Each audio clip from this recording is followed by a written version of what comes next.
皆さんこんにちは。そしてこんばんは。ようこそはじむチャンネルに。今回もお越しいただきありがとうございます。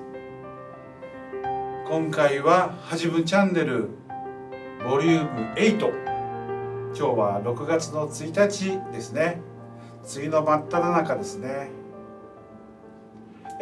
今回からですね、僕自身の子供の頃からの影響を受けて印象に残っている洋楽を辿っていこうかなと思っています。まず1曲お聴きください。カンツォーネの曲です。どうぞ。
はい、いきなりちょっとピアノ一本でお送りするには無理があったかもしれないんですけど、イタリアの当時日本でもすごく流行った曲です。邦題、日本語のタイトルが付けられていました。頬にかかる涙、ボビー・ソロという人の歌っている曲でした。さあ、同じような時期、今のボビー・ソロの曲は1964年です。前回の東京オリンピックの年ですね。そしてもう一曲同じような時期、この曲は1900ちょっと1年遡っちゃうんですけど、1963年歌っているのはナンシー・シナトラという人です。シナトラと言いますからには、皆さんもマイ・ウェイとかもちろんもっともっとよくご存知の方いっぱいいらっしゃると思います。フランク・シナトラさんのお嬢さん、娘さんがポップスでデビューされた頃の曲です。タイトルは Tonight You Belong to Me と言います。これもちょっとピアノだと無理があるかもしれませんがお送りします。どうぞ。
はい、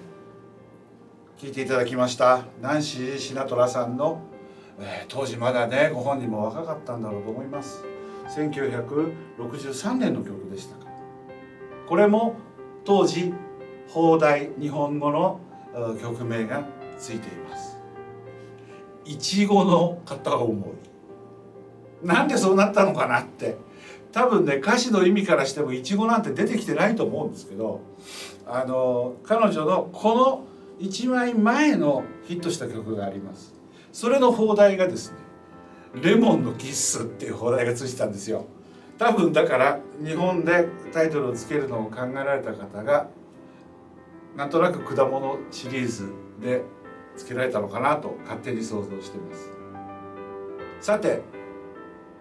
今日お送りしたこの2曲ですね、1963年64年って言いますと僕はまだ当時8歳とか9歳の頃なんですが、なんでそんな曲思い出深いんだっていうことをちょっとお話しさせてください。僕は一人っ子で育ちました。ただ母親の兄弟が多かったものでいとこは、結構15人ぐらいいたんですね。でよくいとこの家に一人っ子で寂しいので泊まり歩いたりしてまして、でよく遊びに行って相手してもらってたところのいとこが僕よりも7歳とか8歳上のお兄さんお姉さん兄弟がいて、そこへ泊まりに行くとですね、今日お送りしたような曲がリアルタイムでこのポータブル電池っていうねドーナツ版で横で一緒になって聴いていて、で特にその「いちごの片思い」ナンシー・シナトラの曲はあまりにも頭に染みついちゃって、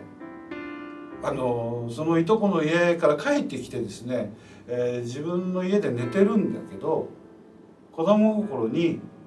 ずーっと頭の中であの曲が延々リピートして、寝らなかったぐらいにリピートして頭に残ってたっていうのが「いちごの片思い」という曲だったんです。このようにして僕はいわゆる当時からの洋楽というものにちょっと年齢的には小さい頃からおかげ、いとこのお兄さんお姉さんのおかげもあって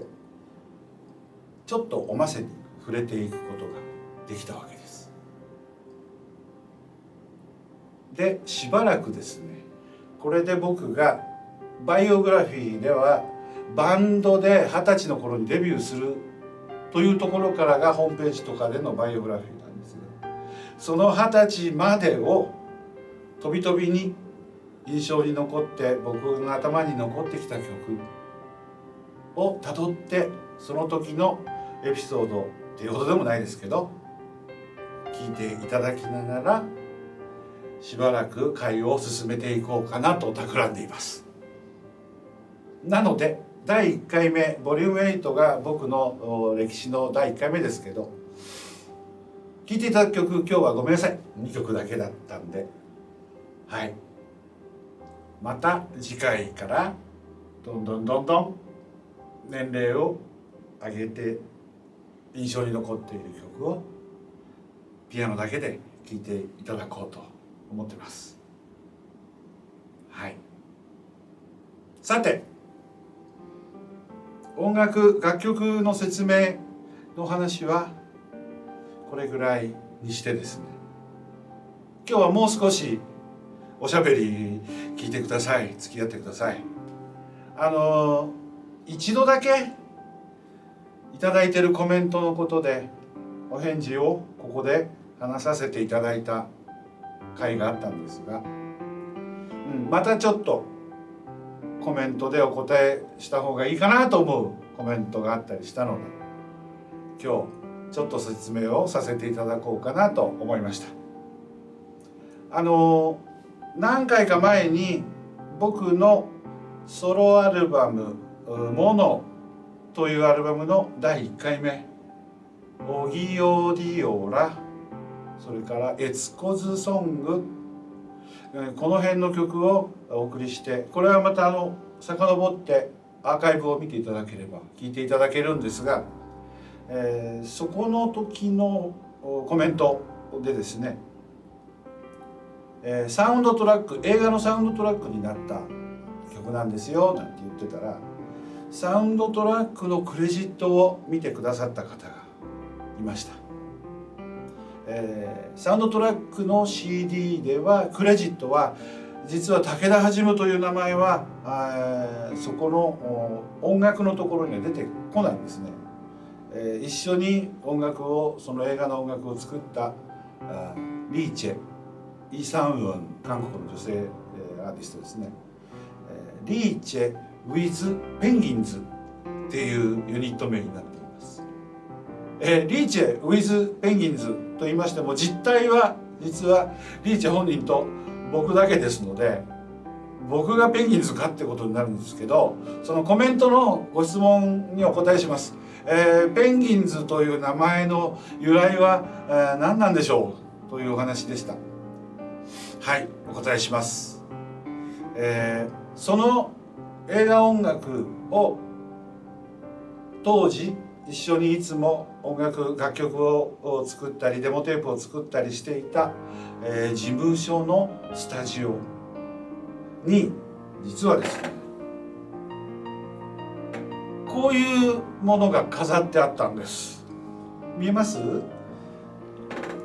こういうものが飾ってあったんです。これね、これがですね、ポンポンと置いてありました。急にユニット名どうするのって聞かれてもですね、どうしようかって言ってって見渡して、リーチェと僕2人とも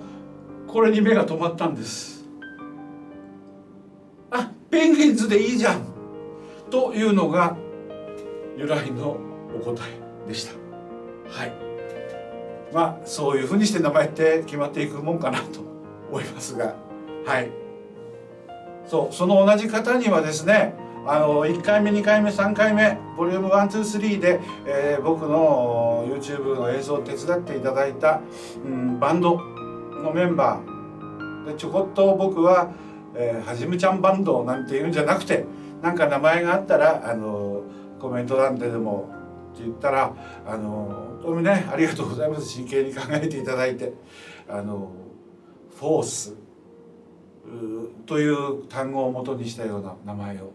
考えていただきました。しばらくメンバー登場今のところ予定ないんですが、次登場する時までには、今いただいているそのアイデアも含めて何か名前をしっかり決めて、登場してもらおうと思ってます。はい、こんな感じで今日ちょっと後半はおしゃべり長くなってしまいました。でもこれからですね、なるべく最初に音楽を聴いていただいて、でどうもバタバタ音楽だけ聴いていただくんではなくて、ちょっとエピソード、自分の小さい頃からのお話も交えながらお送りしていこうと思っています。はい、ありがとうございます。実はですね、次の最中ですが、まだひょっとして緊急事態宣言、東京都はどうなんでしょうかね、延長になったのか終わったのかわからない状態ですが、どっちにしても梅雨時ジメジメしててステイホームのお供にははじむチャンネルをぜひよろしくお願いします。すでにですね、ボリューム1から7までの視聴回数、トータルの視聴回数なんと5000回を超えています。本当にありがとうございます。でもね、悲しいんですけどチャンネル登録はあんまり伸びない現実があって厳しいですね。皆さんいろんなお友達にお声掛けいただければありがたいなと思っていますが、そんなことも含めいいね、ダメだねマークも合わせコメントもまたよろしくお願いします。ちょっとくどくど喋ってしまいました。今日はこのぐらいにさせていただきます。最後までご視聴ありがとうございました。では次回は6月の15日お会いします。ありがとうございました。